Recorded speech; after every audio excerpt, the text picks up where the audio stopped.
डोलमामास palace तुर्की का सबसे बड़ा और शानदार महल है।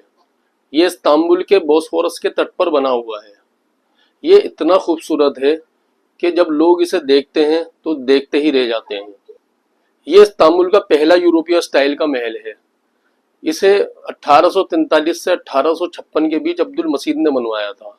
इसे बनवाने में 5 मिलियन ऑटोमन गोल्ड पाउंड्स लगे थे, जो करीब 35 टन गोल्ड होता है। डोलमामास का मतलब है भरा हुआ बाग यानी गार्डन। इसमें 285 कमरे, 44 हॉल, 6 गुसलखाने और 68 टॉयलेट हैं। इसकी डेकोरेशन में करीब 14 टन सोना और 6 टन चांदी का इस्तेमाल हुआ है। इसमें एक और ख़ास चीज़ है जो इसकी खूबसूरती को बढ़ाती है। एक बड़ी सीढ़ी जो मैग्नेट क्रिस्टल, पीतल और महोगनी से बनी हुई है। कुछ लोगों के हिसाब से इस सीढ़ी को गुप्त कोड और निशानियों से डिज़ाइन किया गया था, पर अभी तक कोई भी इस मैसेज को ठीक तरह से समझ नहीं पाया है। तुर्की के रहने वालों के हिसाब से यह महल भूतिया है। ऐसी अफवाहें बहुत आम हैं कि ओटोमन साम्राज्य के आखिरी बादशाहों की आत्माएं यहाँ रहती हैं। कुछ लोगों का कहना है यहाँ भूतिया आभास होता है और रात में भयानक आवाजें आती हैं।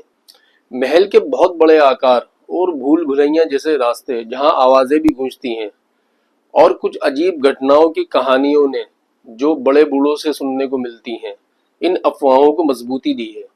पर कुछ लोगों के हिसाब से ये महल शापित था, क्योंकि सुल्तान अब्दुल मजीद का इंतकाल जवानी में ही हो गया था और इस महल की तामीर शाही परिवार के लिए बदकिस्मती लेकर आई थी, और उनके बाद के सुल्तानों को भी बहुत परेशानियों का सामना करना पड़ा।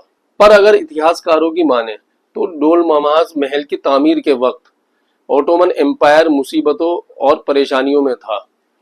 किसी भूत की वजह से नहीं, बल्कि आर्थिक और राजनीतिक परेशानियों और भारी हुकूमतों की दबाव की वजह से। डोलमामास पैलेस 1856 से 1924 खिलाफत के खात्मे तक ये 6 बादशाहों का घर रहा। इसके बाद 1949 तक ये प्रेसिडेंशियल रेसिडेंस के तौर पर यूज होता रहा। इसके कमरों और सुरंगों की जांच के लिए जमीन में घुसने वाले रडार तक का इस्तेमाल किया गया था।